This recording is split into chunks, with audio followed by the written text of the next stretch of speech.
Japan has descendants that are American citizens. There was Pearl Harbor, Kamikaze Banzai. Germans have a lot of American descendants. There was the Wehrmacht, Panzer, there was Blitzkrieg, scared the hell out of the United States. They invented V2s. All right, the French had long wars. They helped us out and got us away from Great Britain. Great Britain ruled the waves. Now, you tell me what African country has scared anybody in the last 1,000 years? We not African. We Well, then you wait. America. We're American. The point is, Then you won't the get no point reparations. is, He's saying. the You point an is, Indian, right? the What point Indian? When was is, the last time an are Indian you scared going to run somebody? your ignorant mouth, or you going to find out wisdom that Oh, took I'm a lot ignorant, of right? You time an to figure Indian, out? ain't you? You want to deal with a myth. I'm not talking about myth. The Deal with his Oh, you a point. featherhead, ain't you? the When the last time problem a is that we have been very good, just like war dogs, fighting somebody else's war. Yeah, you got your fucking reparations, I didn't get given shit. I took it. I earned it. Nobody gave me shit. and you lock Negroes up for trying to take theirs. The Negroes I locked up You were lock Negroes up to try to take the theirs. Tell the Negro. truth. Excuse me. The Negroes I locked up stole from their black neighbors. They drugged their black neighbors. They raped their black neighbors. They Not murdered all their That's of the them. black story you neighbors. chose. These motherfucking slaves That's did the story not. you chose to believe. These That's the story slaves you. did not commit any goddamn Robin Hood shit. And the other damn thing is, I was a defense lawyer. I got the youngest person in the world on death row, off death row. I Thank represented you. Talk your shit. 42 Oh, folks in thank you, So sir. first-degree Larry murder Hoover cases and all of as them, defense and lawyers. Joanne Thank you Chesimard for and that Oh, one, Dorothy that's sir. oh, Shakur, you're Science. all of ignorant. them Oh, that did stop it, all of that stop in it, vain. stop it. They You didn't do don't nothing. know shit except what Thank you you for get that in the one, sir. press. You Hey, get but this bullshit on the social I do media give you and credit you for believe upholding. it like it's gospel. I do give you credit for upholding. Who? I will, Ike Turner. I will give you credit for upholding his name. I will give you credit for that because no other featherheads is That doing that. man I was appreciate you, that sir. man went around the neighborhood, did what he was supposed to do as a black man, Damn and right. took us black boys and said Damn you right. can I succeed appreciate in that. life. By the way, Let me tell you, some he a of big what part of I'm wrestling with telling you racism. tonight I appreciate. I got from Ike Turner when I was 11 You talking years about the old. same Ike Turner that was beating the shit out of Tina Turner? Nah, don't It disrespect isn't that like the man. That's same. the only thing I'm giving the judge Excuse me. credit for right now. I Don't, saw that's the only. I witnessed Tina Turner take a heavy iron-headed rake when Ike had just got through speaking to about 11 of us guys. We were in high school. He went back to working in his garden. She was mad because she wanted to take a break from being creative, and she hit him across the back so hard we thought she had hurt him with a heavy I wonder why. iron-headed rake because she said she didn't appreciate him taking the time out. Why you ain't throw her in jail?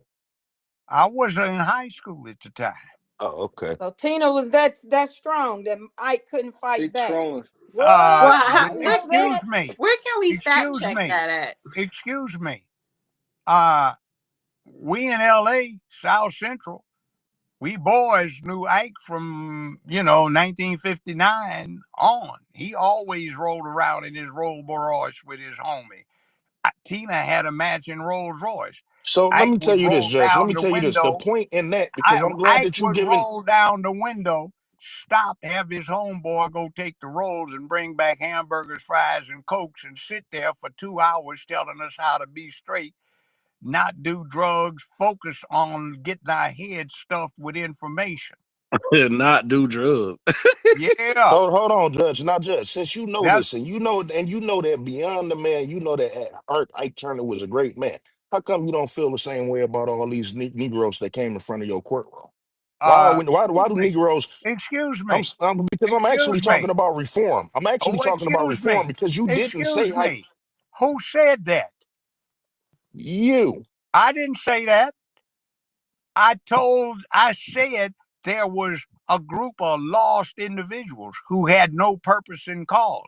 35 years later, a bunch of them walk up to me and thank me for telling them how to be men. And they have grandchildren, posses of young men that they are training to be men. They come up and consult with me right now. I've got several hundred numbers of young men that I counsel on how to do what they need to do. And they do it. I can't walk in any store, restaurant, place in Memphis area without somebody coming up wanting to talk to me, even white folk.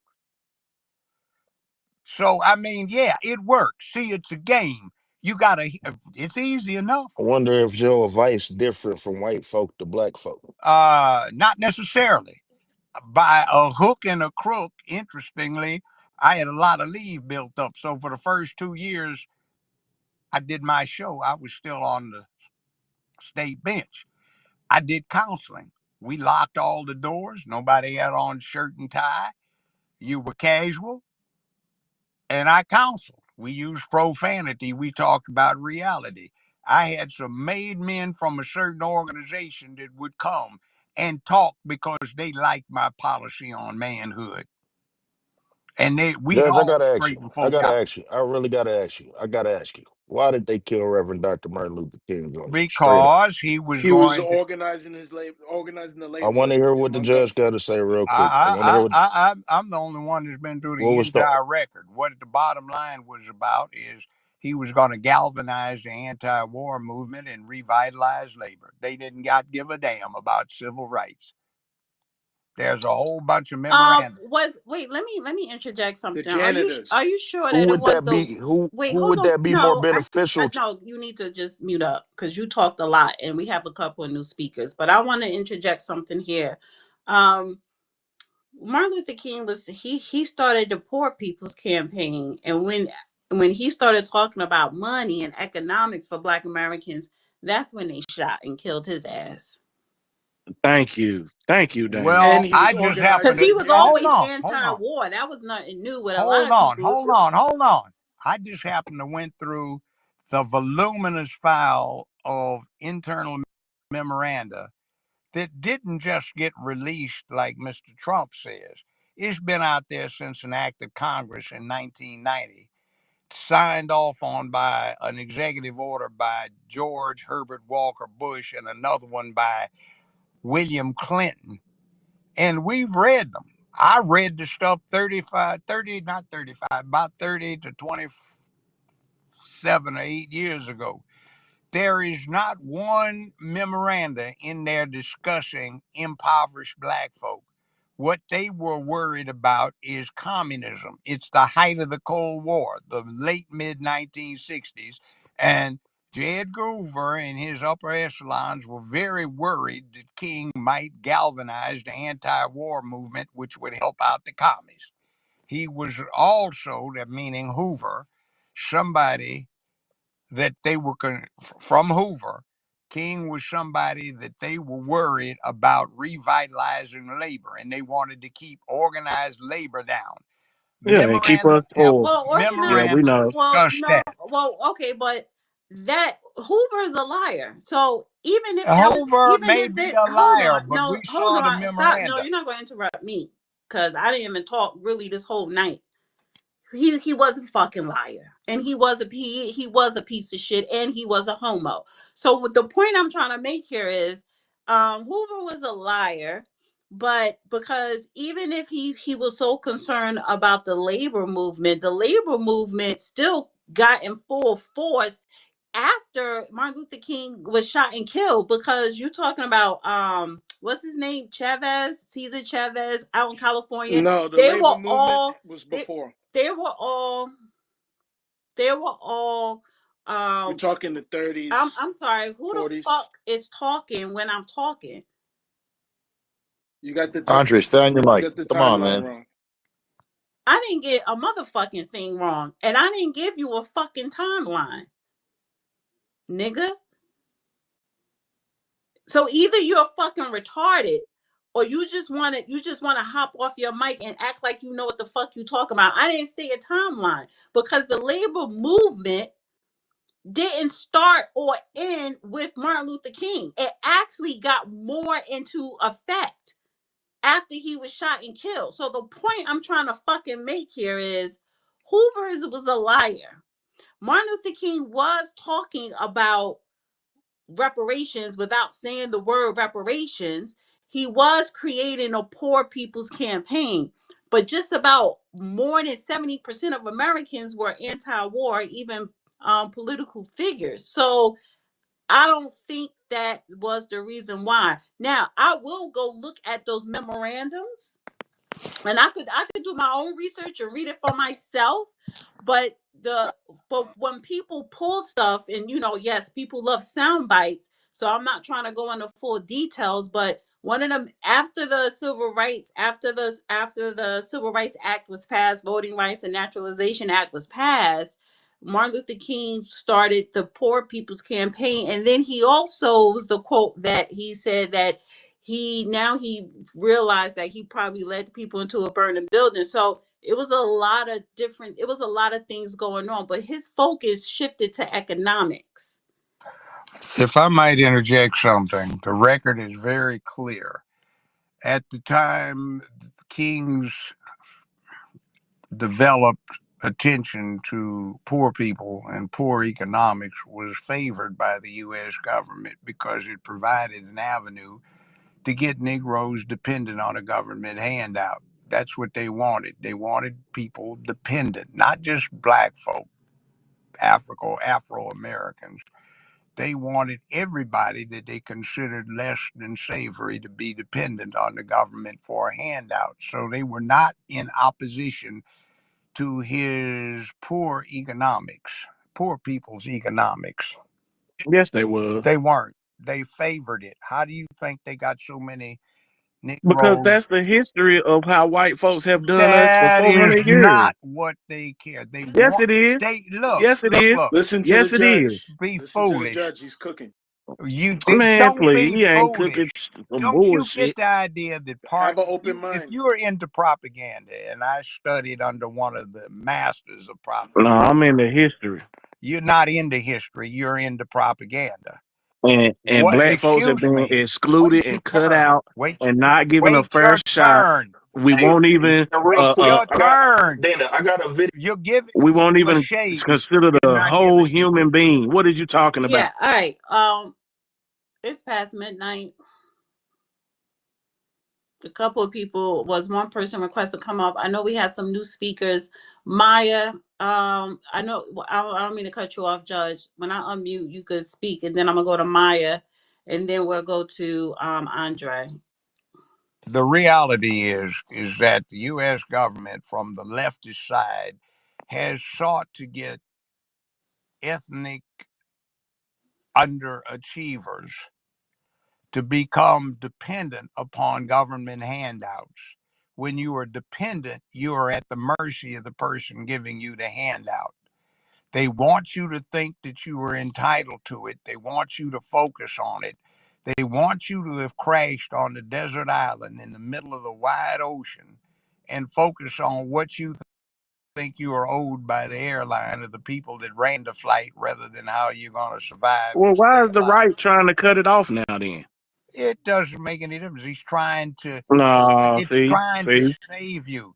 In other words, it's like, why do he's you going to think, blame the excuse left. me, listen, That's what you're doing. Let him listen, finish. why do you think some people who mean well try to say we need to stop people from becoming addicted to hard drugs? Have you ever known anybody that was a heroin addict, a vampire, somebody that was sprung on coke, I'm a freebase, social or worker. crack? Yes, I So deal with them. some people say to help you out, we don't want to help your addiction. We want you to be able to be sober and in full control of your faculties.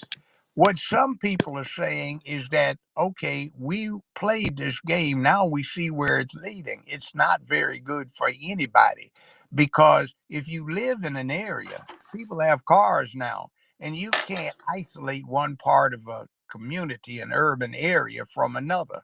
Because if some people at the bottom are at the bottom, and feel disenfranchised, they'll go ride through the good neighborhoods and stick up your neighbor's daughter or rape her, and they won't like that. So they're concerned about the trickle down effect. You create poverty and dependence, a sense of entitlement, and it's bad for the whole system.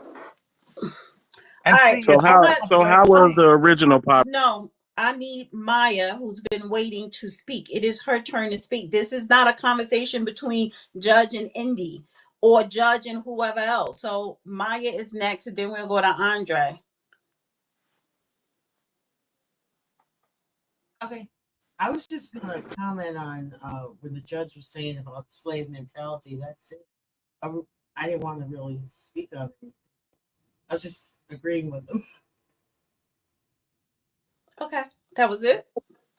Yeah, I had a comment about consumerism, but I just can't remember. Thank you. I'm so tired.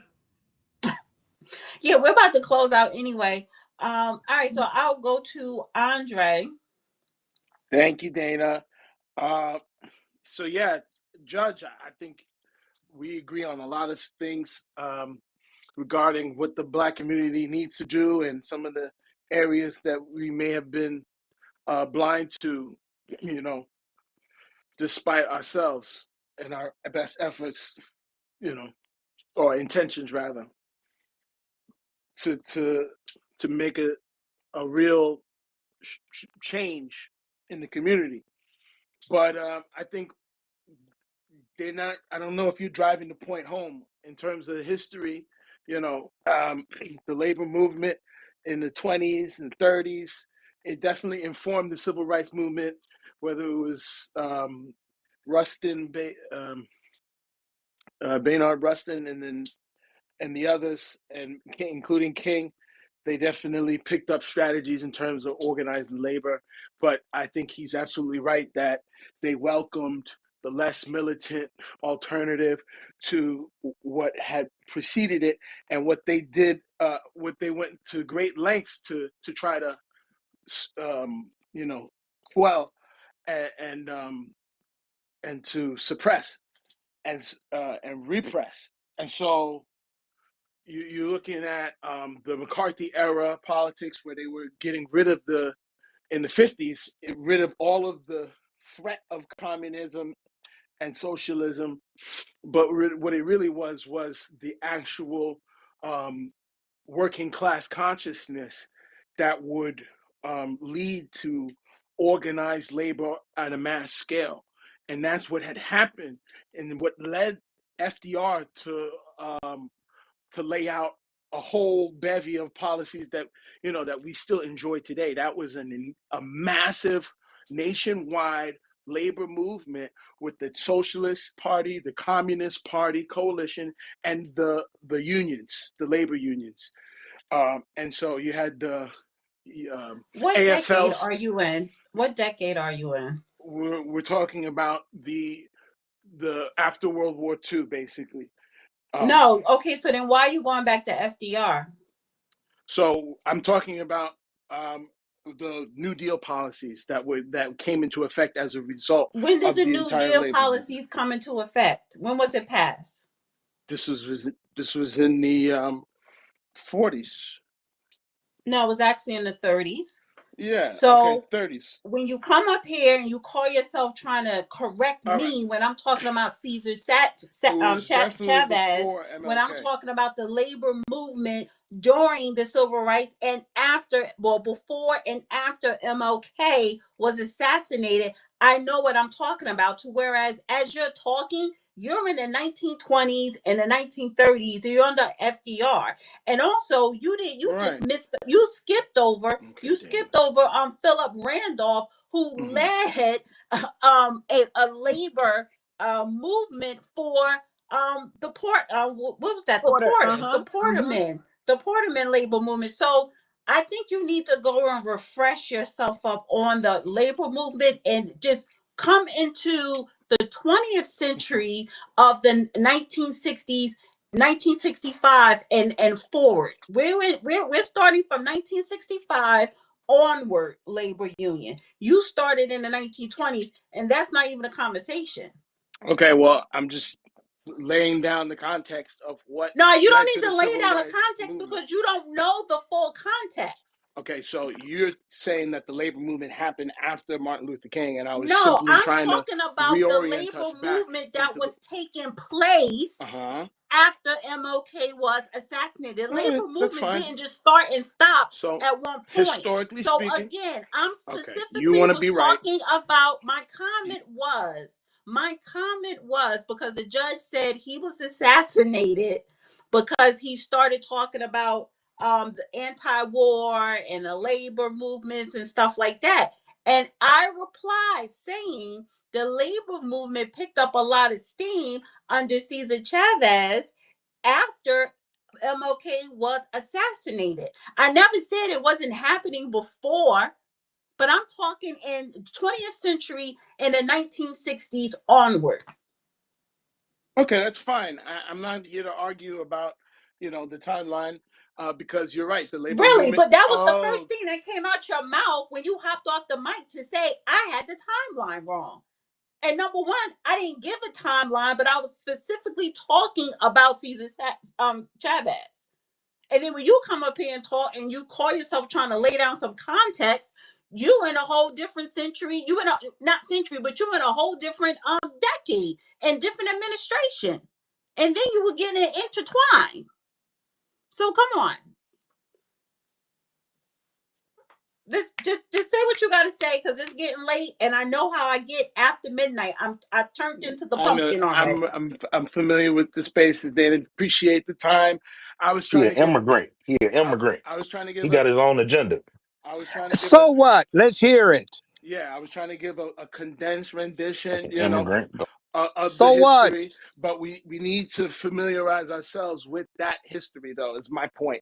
And if I could just land my plane, I would say that history in the U.S. of the labor movement that took place. We're talking about Eugene Victor Debs, who they imprisoned, but he was leading that that party, the Socialist Party in the United States, and they were threatening to turn the whole motherfucker out into a whole socialist Please do not revolution. refrain from saying the F word. Okay, all right. They were threatening to really turn up on the government, and they said what happened in Russia was fresh in their minds in 1917.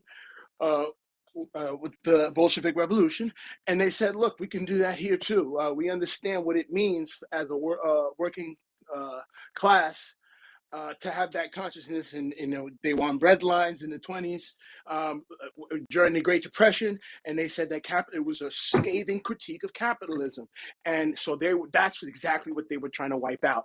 And understanding that when a whole country in the millions can get off the bread lines and say, hey, we can really put this theory to practice and figure out strategies, ways to organize our labor. So you had the AFL-CIO, right? American Federation of Labor, and the Congress of Industrial Organizations. And so these were very, very important. They still stand today. And so now you have a resurgence of the labor movement, to Dana's point, where we're back into 2025. And we have Chris Smalls, who's the foundational Black American, who is sailing overseas, showing solidarity amongst oppressed peoples in favor, in the interest of the working class internationally, understanding how that influences all the way down to the Black communities in Detroit, et cetera, New York City, all Yeah, hold on across. for a second, because you lost me when you said Chris Smalls going over to Israel to protest. That don't got nothing to do with Black America. That don't got nothing to do with Americans. That don't got nothing to do with the American laborers at all. If he was so concerned about the labor movement in America, his Black ass would have stayed here and fought for it. Labor movements never stop. Now, labor unions is damn near extinct to a certain degree. But you do have the police unions, the teacher unions, which one of the biggest unions. But labor unions, they've been chopping away at that for decades and centuries. So labor unit movements have always been going on. So, but Yeah, nor was I even talking about current time, because sure. you cannot compare current I didn't times say you were talking labor. about it. You cannot compare current times labor movements to the labor movements in the 60s, because the whole economy has changed over the decades and the centuries. So with that, and you bringing up Chris Smalls, like what the fuck? What? How is going to Israel to protest whatever helping It's Black okay. Americans and labor unions here? These are just Answer that ideas. question. It's not harmful to just talk about these things. These Answer are real that things that are question, happening. Andre. I'm not Answer making that them up. question, Told y'all he's a Andre. Answer this question. How Yes, did ma'am. it benefit Black Americans for Chris Smalls to go over to Israel to protest whatever the hell he was protesting that has to do with Black Americans and labor?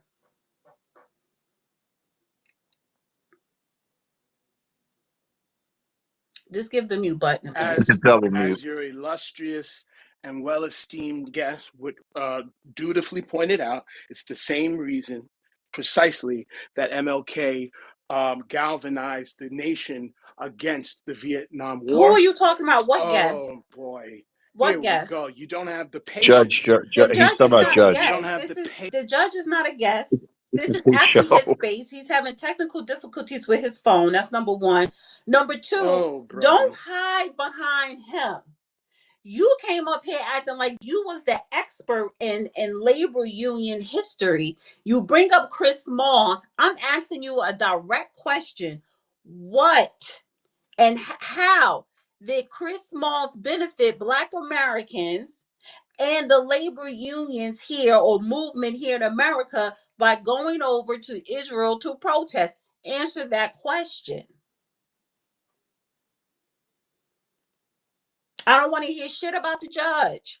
All right. Well, I was just pointing out that he made the point already. He didn't make that point. But you're not He letting wasn't me even answer talking about You're no Chris Smalls. badgering He me. wasn't talking about You Israel. want me to answer the way you my want. question. You want me to answer He, the way you Dana, want. if you listen to what his subtext is, right? Please. He's saying that by the judge saying that Martin Luther King was killed because he was galvanizing the labor movement and the war effort and against the war effort in Vietnam, that was helpful to the Black community, and that's why he was taken out for doing that, right? And it was a threat to the government. Well, Now Andre is comparing it, right? well, You're comparing this guy Chris Smalls. Okay, so Yeah. Peter, are you retarded? Because again, she Judge can't was be talking reasoned about with. why MLK was assassinated. Now, Andre is talking about labor movements, and he using Chris Smalls as a person fighting for Black Americans and labor movements in America by going over to Israel. I asked a simple question: how is going over to Israel to protest benefiting Black Americans? Okay, so I'll answer you. It's the reason why MLK was against the Vietnam War. He understood that the U.S.'s politics abroad, foreign policy, to spend billions of dollars to try to oppress working class overseas was damaging to the interests of the working class. That money could be better spent for one, and two, it was destructive to the solidarity that they could be building, right? Because they understood that, those people weren't our enemies, and that Who? Muhammad The Ali the didn't want Palestinians to or be the in. The Israelis? Vietnamese. Yeah, The Vietnamese, I think he's saying. No, dude. We're not talking about the 60s of MLK of Vietnam. I'm talking about Chris Smalls. So you're what you're doing, you still stuck on why MLK was talking about why he was anti-war. And if you're trying to compare that to Chris Smalls, you're going to sound silly because who was he protesting against? The Palestinians or the Israelis? he wasn't protesting against the Palestinians. He was in solidarity with the oppression that they were facing because he understood. So what the fuck does that have to do with Black Americans? Well, he was the founder and leader of the Amazon What the Workers fuck Union. does that have to do with Black Americans? Well, he was the founder of the Amazon Workers Union, and he What the fuck? And it's the third time. So you say shit three times, people kind of getting embedded in their head. What the fuck does that have to do with Black Americans? You going over there to Israel to protest, to be in solidarity with Palestinians. How does that help Black Americans? So to undermine. It's a double mute. Because if you had the answer, you'll get straight to it. Absolutely I nothing. appreciate the question. The answer is the fact that Black Americans are American, and that those dollars that the government is using on the behalf of the military-industrial complex that is ultimately profit seeking, right? That is the motivation there. And they're saying that that undermines the interest of the working class, including Black Americans. And that once we have a politics in the nation that more reflects the voices of the masses of working people and families and communities who, you know, actually work to produce this stuff that the government is appropriating, and the corporations and the whole capitalist structure that is geared on profit. So, that whole thing can be replaced with a system that upholds the interests of the people. And so, you know, dealing with these corporations in the Amazon Workers Union, and then taking that and applying it to the politics, and having a coalition between those who are, you know, addressing the exploitation of the working class, and the challenge. So Chris Smalls, so because you're rambling, Chris Smalls had to travel halfway across the world in order to help Black Americans by being in solidarity with an oppressed group that has nothing to do with Black Americans. We fund Israel. We always did, no matter who's against Israel. So Israel is our ally and vice versa. Now, what is happening in Gaza is a genocide for sure. But to be in solidarity with the Palestinians is not being in solidarity with Black Americans. Those are two separate things. And if you want to fight corporations and, you know, for better pay or for better work life, or to create a union, you don't travel halfway across the world to be in solidarity with somebody completely, totally different situation that they have got going on that has nothing to do with the middle class working people here in America. We can disagree about that. I'm not the one who's it wasn't my idea to go there. I didn't go over there. So then don't talk as if that's a fact. It Don't was a talk fact. as if Chris Moss was not sacrificing his life You spoke. by Now I going wanted over to there, being respond in to you, Dana. solidarity with the All right, Palestinians. please allow me to respond. No, Yes. I don't, because now I need to go to another speaker. All right. Thank you for the time. I just think, listen, if someone's going to say something, and if somebody asks you a question, if you claim that you have all the answers to, you should be able to just get straight to the point. Because I'm still lost I'm not even lost. The I point is, still do I agree not with get you. the I agree correlation with you. of a Black man I'll explain in one traveling sentence. halfway across the world I to be heard in you, Dana. solidarity with a group that has no connection to Black Americans. We understand. When our nation is locked in You step repeated this with already. Israel. Let me answer So you he in one did not put sentence. his life in danger. He was not going to be assassinated.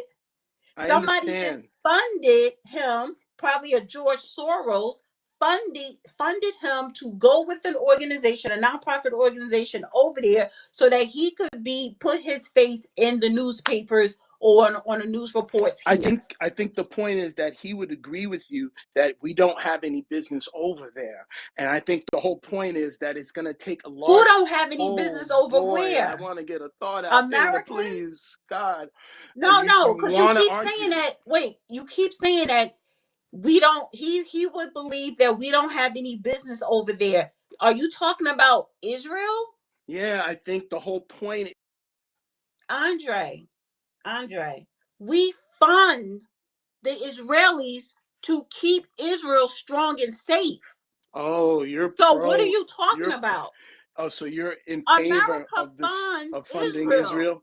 Well, if you're in favor of funding Israel, then we're not going to agree. I'm trying to. I think you're confused and lost in the aspect, because you're making it seem like we have American soldiers You won't fighting allow me to tell you Israel. what I'm making it seem like. I'm trying to make it so seem then like what something. The fuck are you saying? I'm saying that Chris Smalls would agree with you that we don't need to be putting all of our investment into the policy and the strategy of I don't know what the hell they think they're doing over there. They're not doing a good job. I never said that. And they're doing this with a lot of the So wars, he whether it's would not agree with me Afghanistan, because I'm not a saying lot of that. these places. So yeah,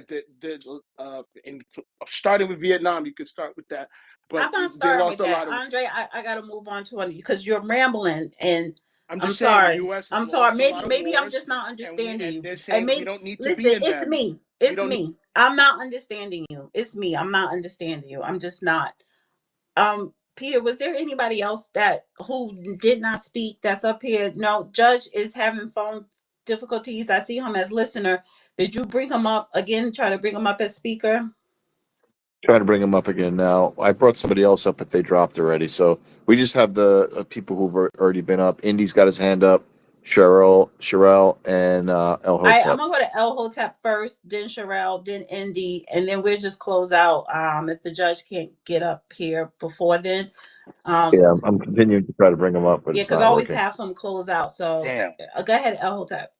Yeah, I kind of want to ask the judge his thoughts on H-Rap Brown and all that, but since he can't come up, man, I get with him next time, man. That exchange about Medgar Evers was pretty interesting, so I just kind of want to get his thoughts on that. I But think he's up. since he's I see oh him as okay, speaker. cool. Hey, If Judge. he My thoughts on that, sir. I nah am a great H-Rap Brown and I like am a Bunchy great Parker. admirer of H. Rap Brown. For 1 week when he was in Los Angeles, I was one of his bodyguards. All right. He is an admirable man. He needs to be recognized much more in black history than some of the rest of the people who are out there to get the glory. Now, back to the last speaker's point, very briefly. With the biggest war humans have ever fought on this planet had to do with labor. Either capitalism's view of labor, communism's view of labor, or the view of labor by the National Social Workers Union. They were known as Nazis. All right. We right now have as our most powerful adversary the People's Republic of China. It is, in effect, the governmental embrace of a labor movement to redress the so-called evils of capitalism the way they see it. So it impacts everybody on the planet Earth because we do all have nukes. And you can incinerate this planet and blow it way past the Stone Age. So that impacts a whole lot of people. The whole mess over in the Middle East has got to do with proxies to communism, a resurgent National Socialism, and the long-standing animus between communism and capitalism. And that's what's happening in the Middle East. And that has a lot to do with the cost of living, inflation, and a whole lot of other things that we have to deal with on a daily basis. And it also deals with setting up external allies like everybody else on this continent that calls themselves an American has, but us, meaning black folk. And that gives you a power base because the United States does not want to offend your ancestral origins. Now, that's it. I don't understand that last part you just said. What are you The talking about? ancestral. Do you think the United States wants to offend France? Well, if they offend French descendants of Frenchmen who settled here, they might offend France. They don't want to offend Germans. They don't want to offend the Chinese because there's the People's Republic of China. And they don't want to offend the many former Soviets and former Russians who are over here. See, all of these people have fought wars against the United States and have scared the hell out of the country. A lot of people have died in the conflict, so they get respect. Germany had the National Socialist Workers' Party, a union, but now we have BMWs, Volkswagens, Audis, Mercedes Benzes, all kinds of Porsches, all kinds of exotic stuff in our driveways. Japan was what it was, but we have Toyotas, Mitsubishis, Hondas, all sorts of things that we have out there that were made in Japan. And we have factories in America that make Japanese cars right here domestically. You see, all of these people do these things. They name trains and places after Indians, American Indians. You got a Martin Luther King Boulevard and Booker T. Washington High School. That's about it when it comes to black folk. Well, first of all, what is the correlation you're trying to make? Are you saying because Japanese, they sell cars to us and they have manufacturing here because America respect them? No, that's not the point. The inference is that you cannot have local political power if you do not have international influence. And if you lack international influence, you will never have local political power. Okay, so Well, national black political power. black people here, black Americans, this is our ancestors and lineage here. Yeah, We're but we're you don't Americans. have We're connection. Americans. So You d- Japanese, Japan, the Japanese is from Japan. So you keep separate. You saying, well, black folks don't have it because yeah, the but Japanese have this. what I'm talking Japanese are about, from Japan. Black people but are here in America what I'm talking about is we eat sushi. because Uh, we beat them. We we won, Judge. We won the No, war. that ain't So the they point. had no That ain't the choice point. but to do Me- business with us. Because No, if no, you no, don't no, do no, no, business, no, no, no, hold no, on, no. because you spoke, let me speak. If you don't do business with America after we done kicked your ass in the war and we're dominant, then your country will not survive. That is what we won. That is why we drive Mercedes and we have all this capitalism and consumerism because we won. And they want to do business with us because we're the dominant one. And if you don't do business with America, then you're really not going to survive as a country. China will collapse if we stop being their number one consumer. So if you keep eliminating, well, black people don't have any international influence. Yes, we do, because we are Americans. We have American influence. Our dollar is worth $1 trillion, just black population alone. We are America, along with the white people here, because the white people arrived here the same time we were on the ships. And I'm not even including the indigenous. So we're just as we've been here just as long as the white people.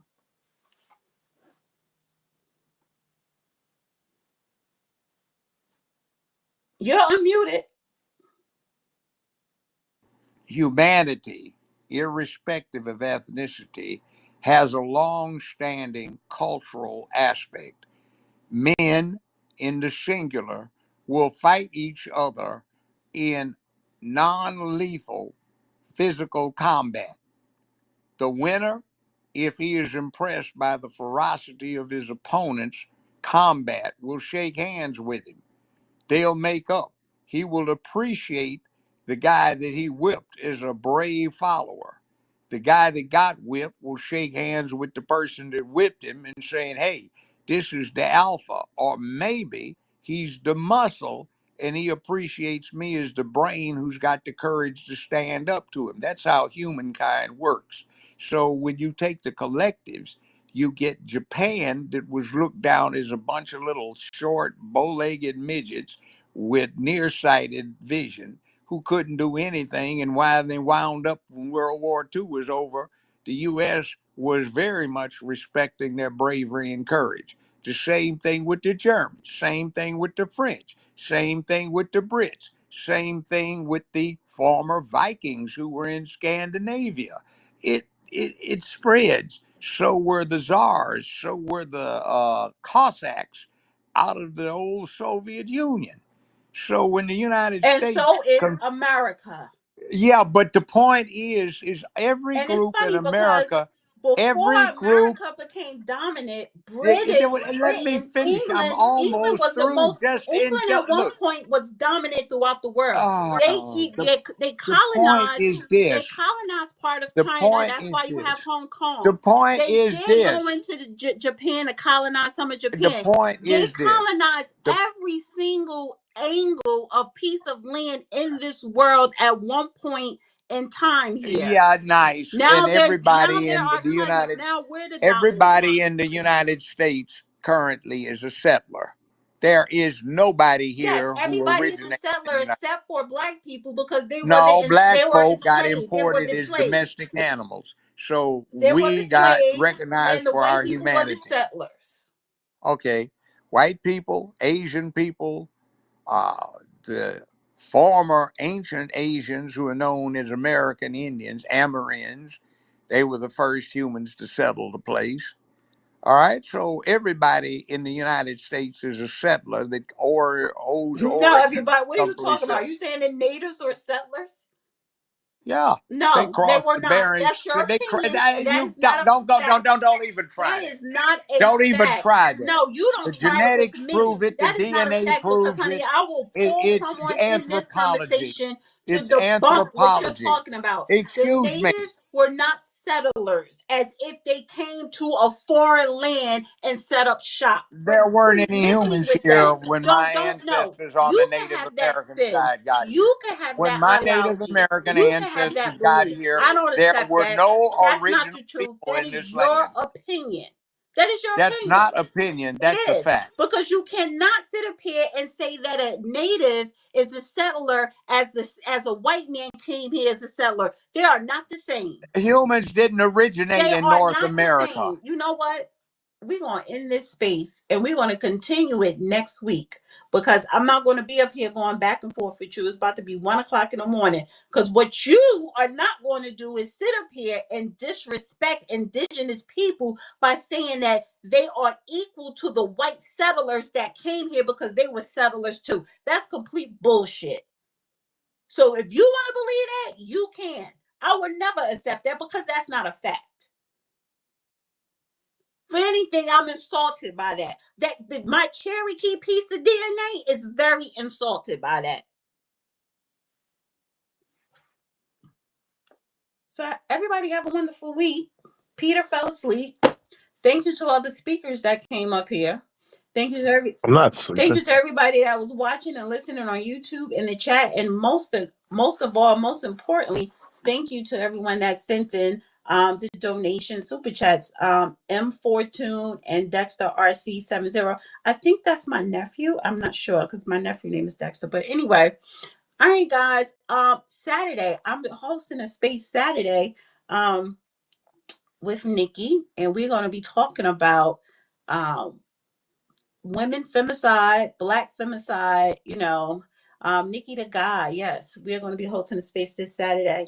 So it's going to be good. We're going to talk about women femicide, black femicide, and, everything else that's going on. So everybody have a good What night. is black femicide, Dana? What is that? Just Google it.